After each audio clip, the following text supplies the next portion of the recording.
people come in, all of these videos are synchronized together. So when the top video is playing, all the other videos are playing at the same time. So we can see this person coming up here, walking through here, walking around here, and so on.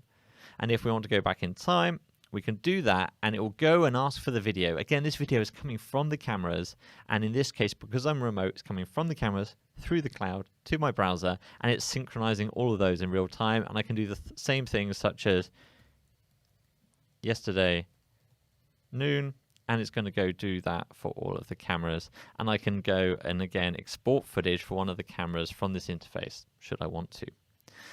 We also have another setup. This is another good demo setup for you to use if you want to show the cameras in a sort of surveillance setup. So you can see people walking down the stairs. You can get a good sort of close-up. So we can go back in time again here. So you can see people walking down the stairs, get a good idea of sort of a very zoomed out camera and a very zoomed in camera. And this is also a sort of bird's eye view. So this makes it interesting because you can go in and sort of start to understand some of the interesting capabilities when you have an unobstructed view. So what I mean by that is you can trace people's patterns as they move across the floor. So this is where motion search provides like another angle in terms of what you can look at. So if I click motion search, we can go down here and we can look at some different searches. And you see we've got these patterns here of like people walking across. And I'm assuming, yeah, there we go. We're going to have another person walking across this way. So this helps you understand the direction where people are going and what they're doing. So we can add another one here, but not necessarily the identity of the person. That's when having a camera with a zoom in at a lower angle to capture their face helps you piece together a complete security story. Now, I want to go back to the video wall because there's something I didn't show you which is super cool. So I'm going to click Edit Layouts here, and I'm going to say along the side here, New Layout. So again, apologies for the low resolution. This is due to my recording. With your real experience, you'll find this to be much better. But I've created a new layout, and it says this layout is empty.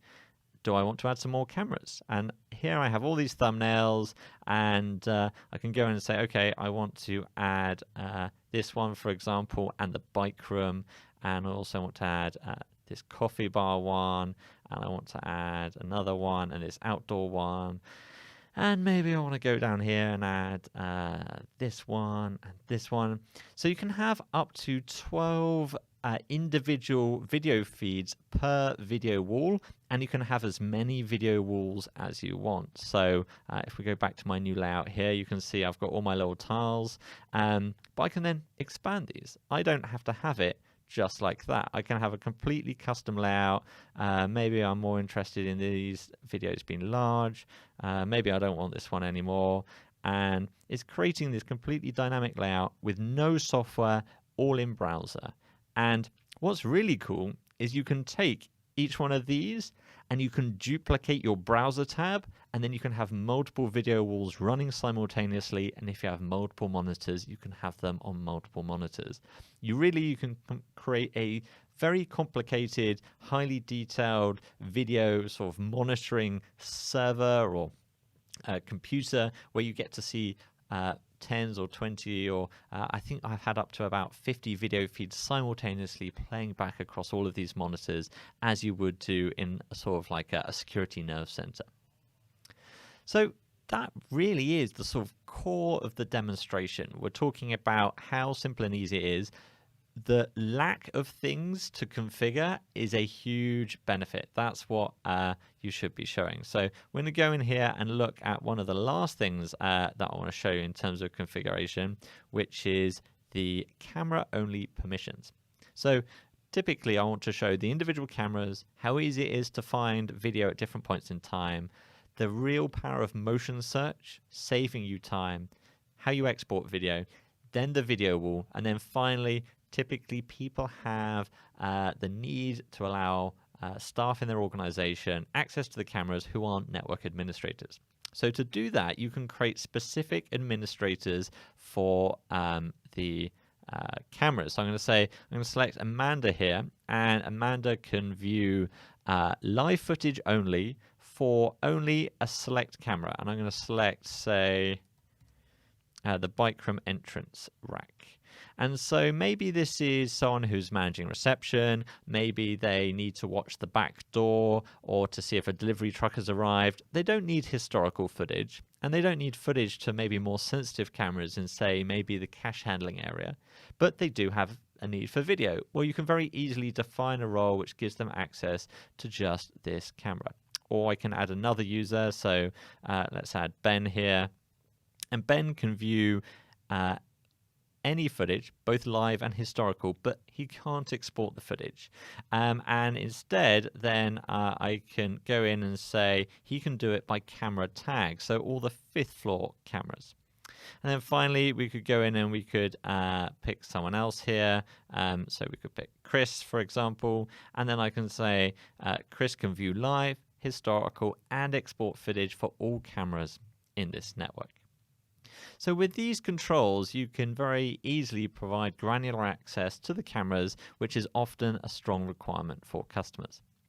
Now, if I scroll down here, you can see there's the ability to create alerts and so on for the other products. It is also possible to create alerts for the Meraki cameras, so an email alert should the cameras go down. But it's also important to focus on things such as the sort of security. So I'm going to go in here. I think I need to actually go one further down. I'm going to go to where it says settings.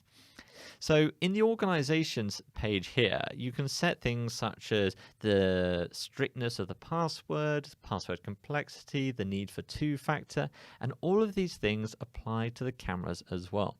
So we've heard a lot of news about the Mirror botnet. We've heard about insecure IoT devices, cameras, NVRs being hijacked and being used to attack other people.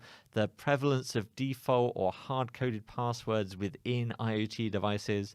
Well, with the Meraki Mv camera, we inherit all the best practices and all of the expertise placed in our network security products such as the MX inside the camera. And so there are no default passwords. There is no hard-coded passwords. Everything is encrypted by default, managed for you, and cannot be turned off. We have encrypted management, we have encrypted storage, and we have encrypted transport. And all of these are default out the box, and you can't turn them off. And that is unique within the industry.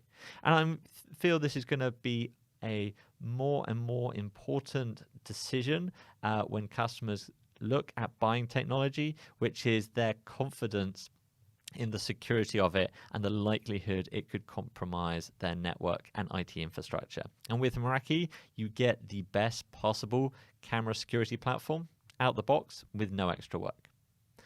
So with that, thank you very much for listening to my guide to demoing MV cameras. The one last point I would like to emphasize is if you are demonstrating Meraki MV to customers over WebEx, there is likely to be a significant decrease in the quality of the video that the customer will see and the latency or lag in them seeing video that you're showing through the Meraki dashboard. This is because WebEx has to re-encode the video that's been displayed on your computer and then send it over the network to the other person that's viewing it.